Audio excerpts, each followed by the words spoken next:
really. That was rather interesting intro. Thanks, Robert. Good morning, You're guys. welcome. Welcome to Unique Not Different. With me this morning, Sunday is Father's Day.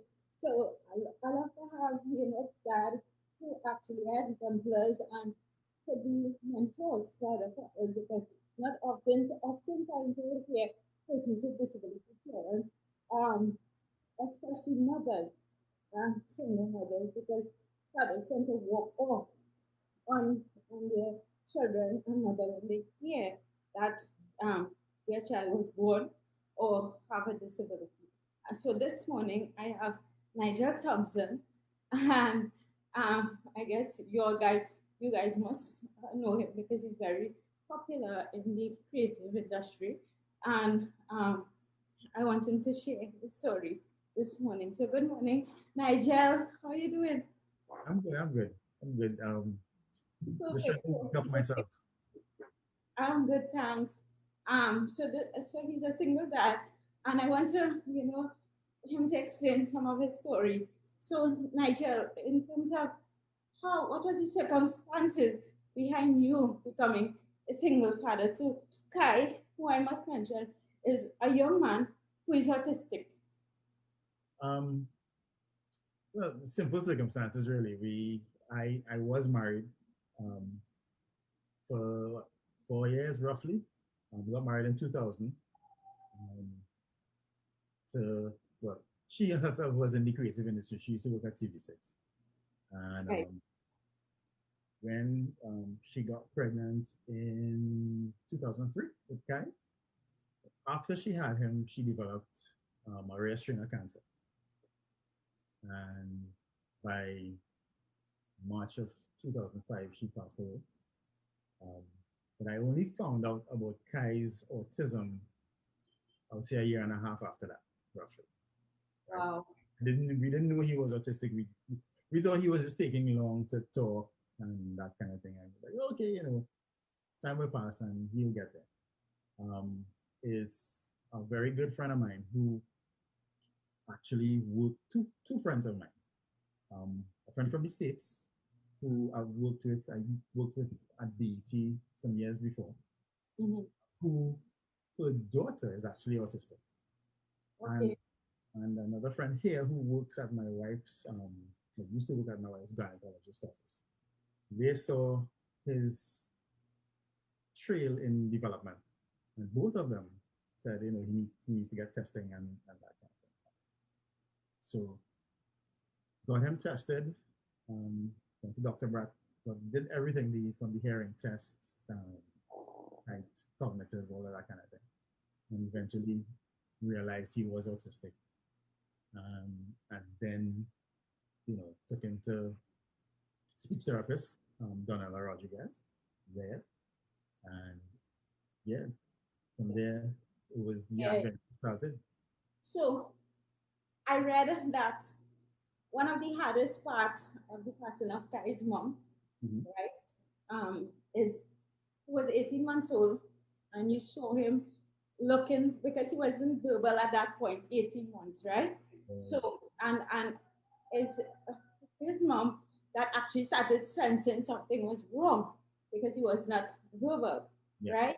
Um, how how did you process that scene that your son was looking for his mom, and how what was the communication like for him to know, okay, his mom won't be there again? Yeah. I can't even, I don't even know how to explain the communication because there's no real communication you can give to a child that's 18 months and not non-verbal. Um, that, I will tell you that phase of my life was draining, mentally draining, spiritually draining, emotionally draining, in ways that unimaginable. And I say that from my perspective, and I know there are people who are like who have had much worse situations to deal with.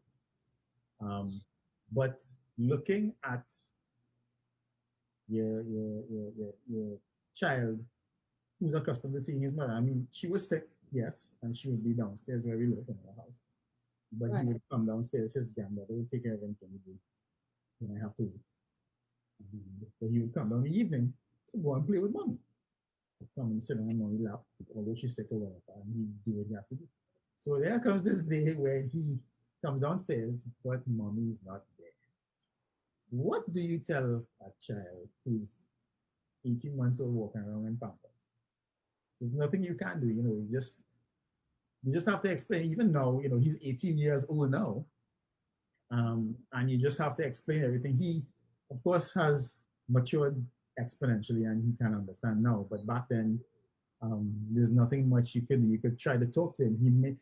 Even though, and that's the thing about autistic people, even though people think that you speak to them and they don't understand what you're saying, and that's so not true. They do, they get it. They process it, they get it. Understand and they process it. Right.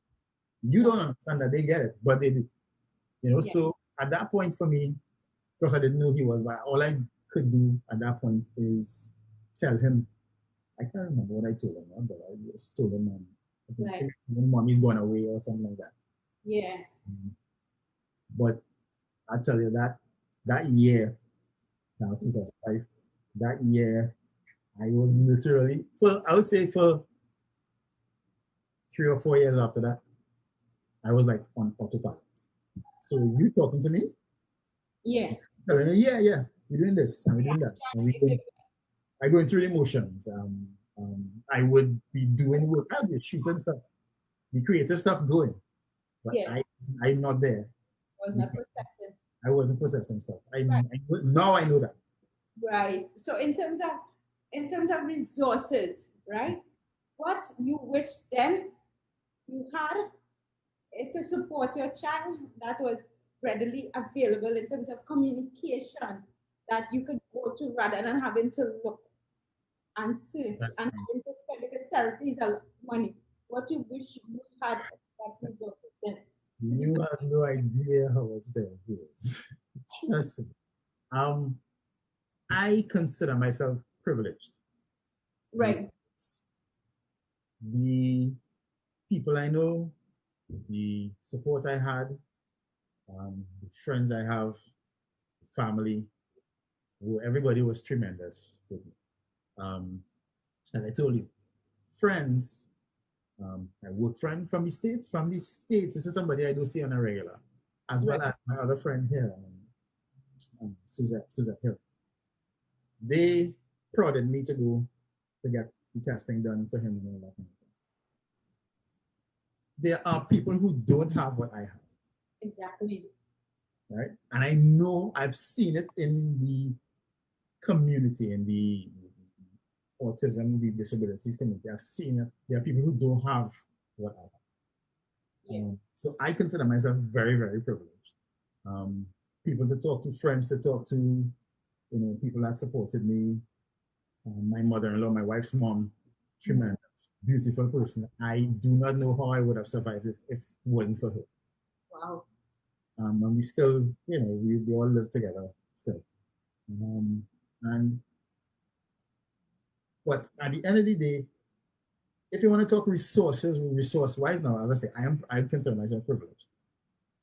But there are things that I think should be put in place as a country for persons with disabilities, because people with disabilities are looked upon, at least from where I stand,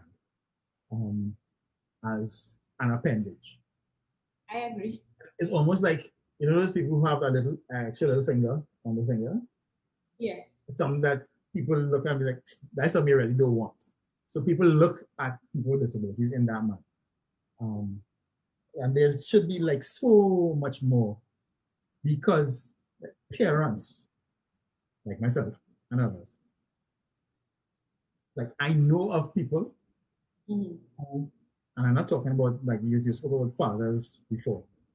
I know of parents, both mother and father, who are like in total denial about their child having autism, being on the spectrum, having this, whatever it is. So mental support is a huge factor. I went for therapy after my wife died. and learning about my son's disability. I'll give you one story about one of the things that affected me. Um, he went to um, what was the name of the school? The Life Center. When Right. when he was finally diagnosed, his first school that he went to was the Life Center, which is a school that's in Petit Valley. No, they moved from Petit Valley. I think they're in Cascade. Right? So see me now. I think I sent you photos of him. My cute child, like you see Kyle as a baby, he's unbelievably cute. Pretty with his big curly hair. Yeah, that's him. His big curly hair, cute as hell. Me carrying my child to this school, and I walk into this school, and is a barrage of children with disabilities. Right? Wow. All different kinds of things. All different kinds of kids who can't speak, but they are like 15, 16, 17 years old. People, So you thinking that that would be your child's fate? Your child would be a teenager and somebody, communicating.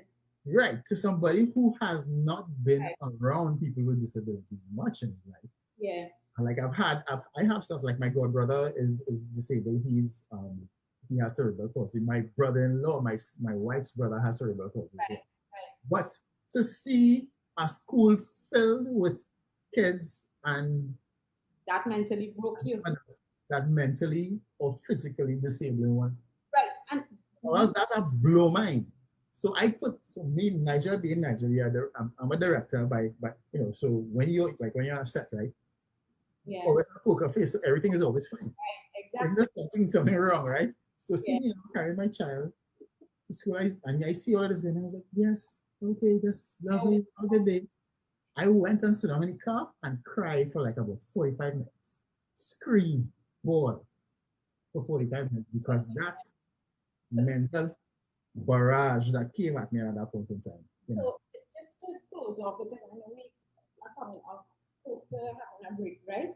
Yeah. To close off, what advice would you like to give to parents? Because parents always come to me. Parents even affiliate with persons and young children who have children with a disability, autistic in particular, and they have nowhere to go. What advice would you give them in terms of quickly we could just say in terms of their child and their ability of their child?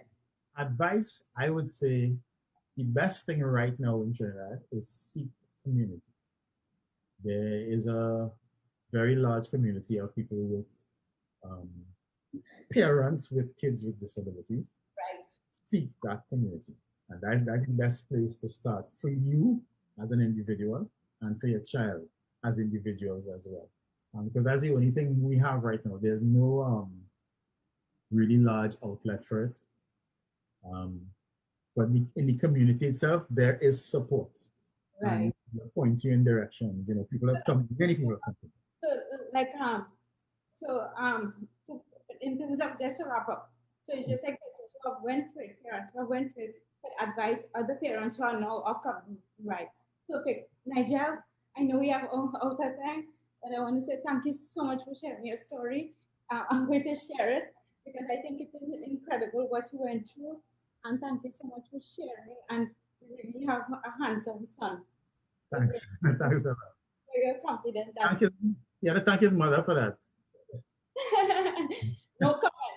So again, I want to say thank you so much for tuning in to this week's segment of Unique and Different. Until next week, be good, be good. Bye guys. Bye Nigel. Thank you. Bye. Thanks for having me. My pleasure.